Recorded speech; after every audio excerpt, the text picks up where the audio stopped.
My name is Roneel Gounder. I am a first-generation Canadian born from Fijian parents that came here in 1991. I have a younger sister that has epilepsy, and we both grew up in a very strict, traditional Fijian household. Porter manager at the Royal Alex. I have recently actually got into the film industry, and I am part of the CBC show called Push. It is about a bunch of wheelie peeps as friends and how we live our lives with disabilities, what we do on a regular, what are some fun things that we do, and some just day-to-day activities, and there's a little bit of drama involved. I'm Mair. I'm from Edmonton, Alberta. I was born and raised in Edmonton, Alberta. I've lived here my whole life. My parents have lived in the same house our whole life. I grew up a pretty active kid. I went to soccer. My parents got us in soccer early on. We played hockey early on. We went camping when we were younger. They even took us to ski lessons, which was pretty sweet. And so I've always been pretty active, I could say. And because of that, I've got like a close group of friends that I've had through soccer and hockey that I've honestly kept the same friends since to this day, which is awesome. So growing up here in Northside Edmonton, one of the most significant memories that I have in my childhood from junior high, so grade 7, 8, and 9, was being bullied about my weight, my skin color, and just being discriminated against overall. I used to get bullied a lot. I used to get beat up all the time because of these things, and I just didn't feel safe that I could go home and tell my parents about it. It was a very hard issue for me to talk about. My self-esteem went to garbage. I became really shy. I became really quiet. I didn't want to associate with anyone. I didn't know who I could trust because I felt like everyone was judging me. One of the things, finally, I ended up coming home one day with a black eye, and my dad asked me what happened, and he's like, "Why didn't you stick up for yourself?" And I ended up being the one to get yelled at because I didn't stick up for myself. I didn't throw the first punch. I didn't stand up to the bully.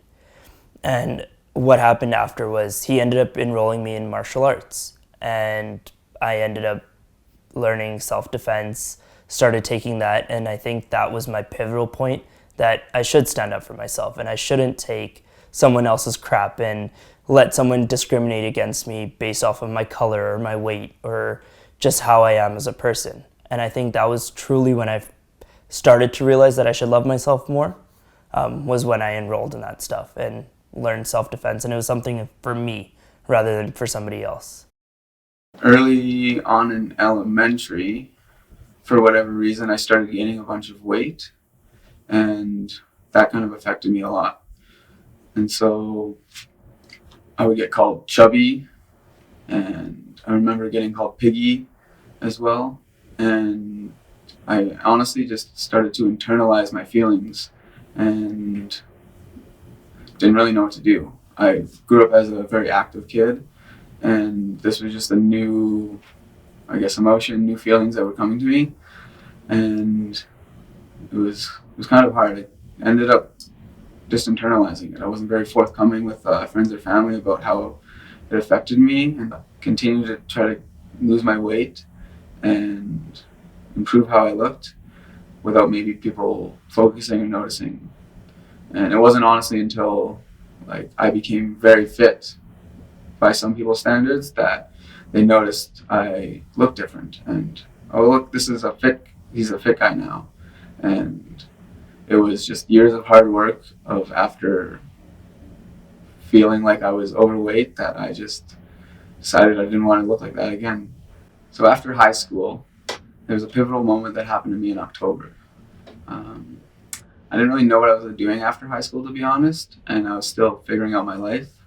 I thought I wanted to be a firefighter, and I thought that would be a great path because it was a job where I could be fit, I could save lives, and on the side I could also maybe get a trade. And so I was kind of debating what I wanted to do back and forth. But I was working construction at the time for a close friend, and I was driving. I got into my truck one morning. It was an October morning, pretty cold. I don't think it snowed quite yet, But I was driving on the road in the early morning, and I remember there could have been black ice on the highway.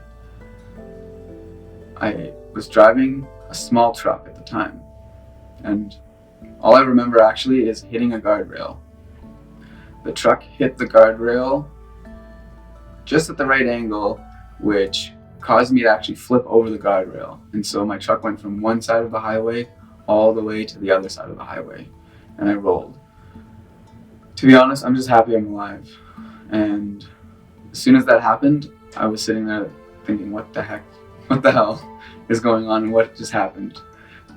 All I could think though is thankfully I'm alive, and as soon as that happened, STAR's ambulance, helicopter, came and got me, thankfully. They airlifted me. I was a little bit out of the city, so I wasn't close enough for an ambulance or anything like that, so STARS was the closest and best option. Thinking back on it, it was one of the most traumatic experiences of my life, but I had so much support and people around me right after that it didn't really feel like that traumatic for me. My accident happened on October 24th, 2012, and my birthday is October 27th. So 3 days after my accident, I was surrounded by friends and family for my birthday. In the accident, I also hit my head really hard on the steering wheel and I fractured my jaw. I had one surgery on my spine. It wasn't correct, and so when they were going back to the second surgery, they noticed on the scan that my face was also broken. And so one thing at a time is what you got to do when you're in rehab. But without the support of my friends and family, I don't think I probably would have made it. At least I wouldn't be the same person I am today, because I've always tried to maintain that I'm the same person. And it's honestly because of my friends and family and the people that I've grown up with, that I've done the same things with all of my life. They're still around, we're still friends, and honestly that means the world to me, so I couldn't ask for anything more. So in the hospital, as I was talking about, I turned 18, and one of the most significant memories was all the well wishes that I got while I was in the hospital and just being surrounded by so many friends and family. I remember getting this big birthday card that I had a bunch of friends and family sign, or whoever was around me at the time. At the same time, there's a bunch of pictures of me with my friends and family laying in the hospital bed. It doesn't look like I'm very coherent at the time, but trust me, I'm just so thankful that you guys were around me and supporting me. Kept my spirits up 100%. Yeah, so thankful for all the supports that I had with friends and family. I had to figure out a new path because I changed, and what I wanted to do wasn't an option anymore. Being a firefighter and getting a trade had to change. And so I decided to go to Center High. I knew I might need to upgrade some of my classes, but at that point in time, I honestly didn't really know what I was doing still. And I knew I just needed to get used to being in a wheelchair and dealing with navigating through the world, because accessibility isn't very easy to come by sometimes. And that was new for me. So going to Center High was the first step. Center High was a great school. The staff and all the people there, I met some good friends, to be honest, at Center High. But getting to and from Center High was sometimes a nightmare. I remember taking the bus, and in the winter times, there could be times where they didn't clear the sidewalk at all, and they left me on top of a pile of snow.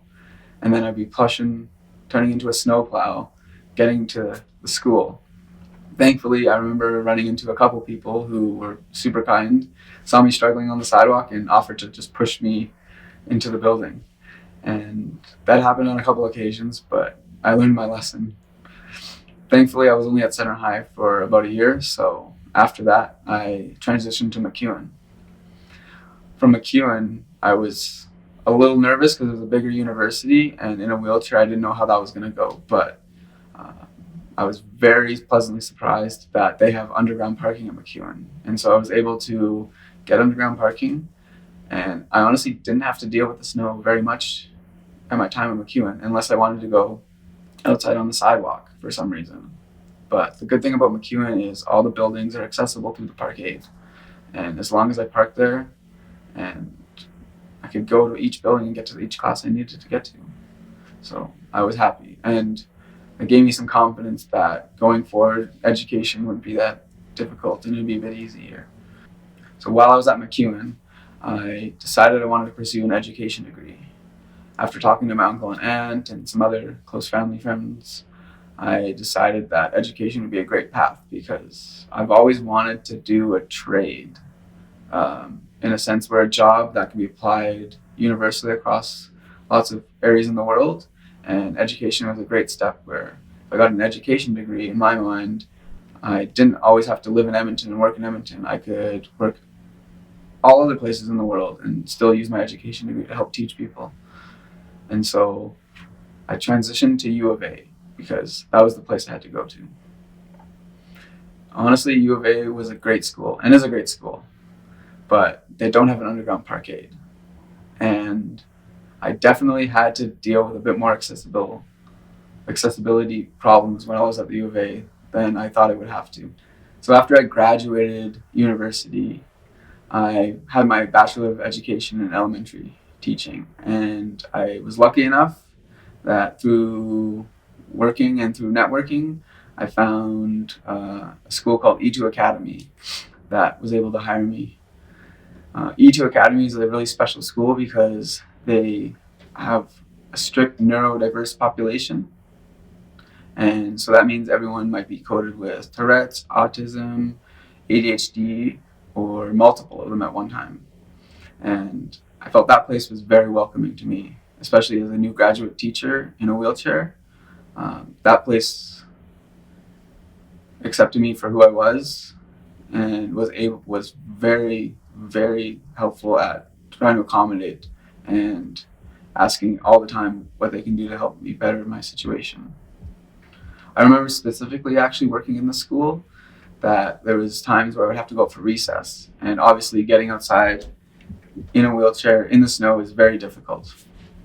But I worked with the vice principal at the time, and we managed to figure out a solution where we could buy a big set of wheelchair tires that would be good in the snow.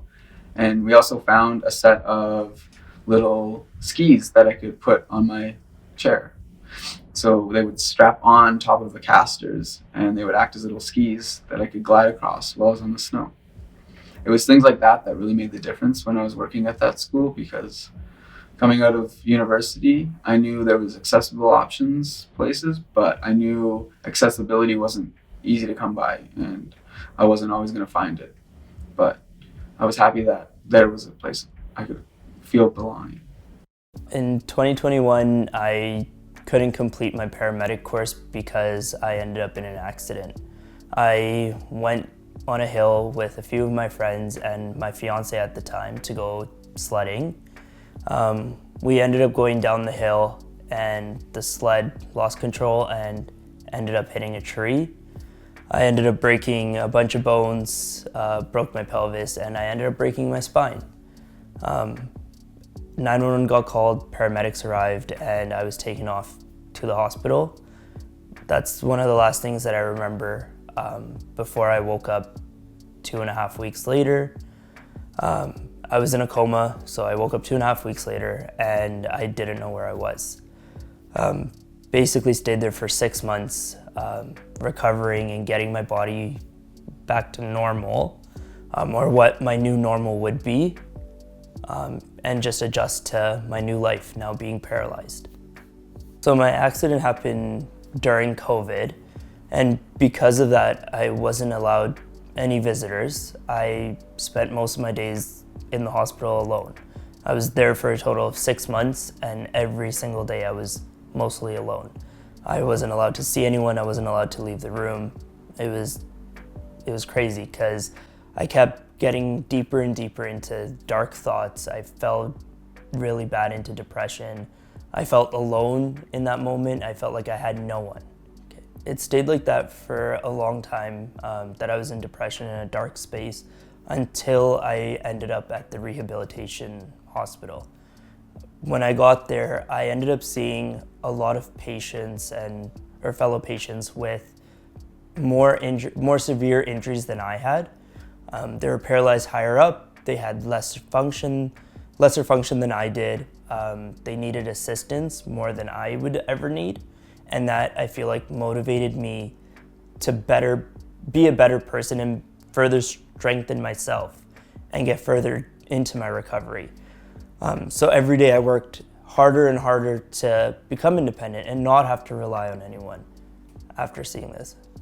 Because I desire my independence so much, I'm a very social person. I like going out to restaurants, I like going out to bars, like meeting new people, going on the dance floor and having fun overall. I ended up starting a dance group with a group of my friends, some able-bodied, some in wheelchairs, and we're calling it Bolly Wheels. What Bolly Wheels is a dance group made for anyone, whether you have a disability or not, whether you're using a mobility aid or not. It's open for everyone to come and try out, to dance, have fun, get involved with the community, get to know other people that have similar or even different situation than what you have. And what we do is we just dance, have fun, we practice choreo, we do performances, and overall it's just a great time to have fun with everyone and meet new people and just get out of your house and do something. It's a great exercise and it's just fun.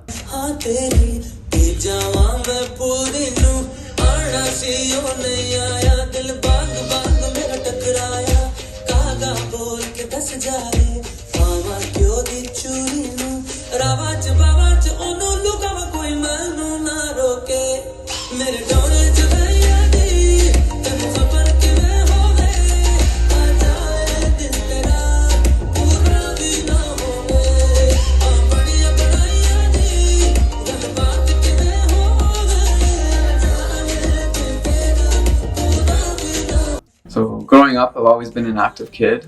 I played soccer and hockey, obviously. And after my accident, I wanted to keep being active. And thankfully I did. I continued to work out in the gym. I tried to do sit skiing, and I learned how to sit ski a little bit. Most recently, I did cross-country skiing, which was pretty fun. And I've even done hand cycling and got myself my own hand cycle. Although I can't say I've done it enough, but I've always wanted to try to keep doing fun fitness activities because I think deep down, no matter what, and no matter through my life, I've just always enjoyed moving my body and being active. And I think that's something I wanted to carry throughout my life to this day today. Ever since moving downtown with my roommate, I started seeing a personal trainer, and it got me a bit more serious into being in the gym and working out, and it gave me some huge confidence, and people started noticing more in the gym, and it got me thinking that I wanted to start trying something new. So I signed up to do a bodybuilding competition here in Edmonton that I'm currently training for. Another thing that happened to me after my accident was the discrimination I experienced in public. I would go out to bars and I would get denied access at the door because bouncers would say that my wheelchair would take up too much space. They would say that I would get in the way of other people, I would run people over, and that I wouldn't be comfortable there. Another thing that happened was I would go to restaurants and bathrooms weren't accessible or tables weren't accessible. I wouldn't be able to eat there comfortably. I wouldn't be able to even go to the bathroom comfortably. And then just other people in public, just in passing, they would be like, look at that cripple, look at that Indian. And it was just a very hard thing for me to hear because it brought me back to my childhood and those memories of me being bullied and discriminated against at that time. And I thought that would be over by now, but yet it's not. It's a reality that still happens. And then at work, when I returned back to work, my accommodation at first was, because I was working there before I was injured, when I was able-bodied, I didn't need much change of an accommodation. But after, when I came back paralyzed, they had to change the bathrooms. At first, I was wheeling about 30 minutes to go to a different building to even go to the bathroom, and then another 30 minutes to go back. And the bathroom that was near the office, I couldn't even use because of the accessibility of the issues of it. So even having that accommodation at work just made me feel uncomfortable. In 2014, me and my friends, a bunch of our close friends, we planned a trip to go to Las Vegas. We wanted to go see the Electric Daisy Carnival, or EDC is what they call it. And we all made the trip to Las Vegas. Knowing accessibility, I didn't have many expectations. So going in, I kind of just planned the best what I could that I knew was available in Canada or Edmonton. But when I got to Vegas, there was a lot more accessibility options that I wasn't aware of. They have the Veterans Act that is in America, which is an amazing act that enables people who are blind, deaf, and mobility, so many things that is accessible across all of their venues the best they can. And initially I wasn't aware of this. So when I first went to Vegas, I tried to go the able-bodied route, and I ended up having to get piggybacked into the concert the first day. And it wasn't a terrible experience for me because it was something I was used to. But when the staff saw me getting piggybacked and getting carried into the venue, they came running at me and shouting, "Why are you doing this? What's going on?" And obviously, clueless Canadian was just thinking, I'm just trying to get into this venue the best I can. But they kindly explained that they have a whole accessible route that I can take, and there was accommodations available that I wasn't aware of, and it made everything so much better. So some advice I have for anybody who notices some youth struggling, whether it be a parent, guardian, or a teacher, is don't helicopter over the issue. I find from personal experience that honing in and focusing on a problem of somebody's can honestly make it worse. And even though you're doing your best to try to help and you have the best intentions, I find that taking it little bits at a time can really help. And just being there to offer support and guidance, but not overbearing. Another advice I have for anyone who sees a youth struggling is just take notice. I remember when I was in school, my physical appearance changed a little bit when I was struggling through my weight, and I grew out my hair. And I don't think people noticed as much that it was because of my weight than it was just how I wanted to look at the time. And I think it's important to just be aware of what's going on around you and who's around you and be there to help. So some advice I have for young people is that small steps make a journey.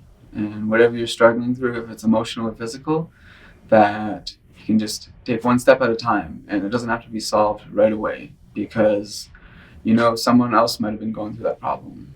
And people look at me and they consider me fit, and they don't think I have ever gone through a weight problem, but I have, and you don't know if you don't reach out to people. And so it's worse if you try to isolate yourself. And I would say, don't never isolate yourself. Be brave and just talk to other people around you. Friends, family. If there's no one that you know close to you, sometimes it's the community near you. People in the gym, people at the pool, someone at the arcade or something like that. Anybody you can be around to give advice, because as humans, we're social beings and we're meant to help each other out. One advice I have for parents who are supporting a child with disability or know someone with a disability in their life is create an open space. Make your child or anyone feel comfortable to come to you if they need any support or advice. When I was younger, I didn't have that open space. I did not feel like I was comfortable. I did not have that open space where I could share what I wanted to, right? I always felt that I was going to be shunned out or judged, right? So creating that open space will invite your children to come and tell you what they're going through and tell you about the struggles that they're facing and maybe what they need help with. And that will further help you to help them if you know what they need. My advice for young people now is take the resources that are available for you and reach out and use them. Also, if you feel like you don't have anyone to talk to, find someone. Find a friend that you can confide in. Find maybe a parent that's easier than another one and discuss it with them. It may be hard in the beginning and it may be difficult to open up, but trust me, it will be worth it. When you have that support that you need, you can overcome anything. If you're struggling, whether it be a disability or not, whether you're struggling with mental health or anything else, just know that you can reach out, and there is many support options in our city that you can use, and use the resources available to help you overcome these situations. So just reach out, use the resources available, find someone that you can trust and confide in, and everything will be okay.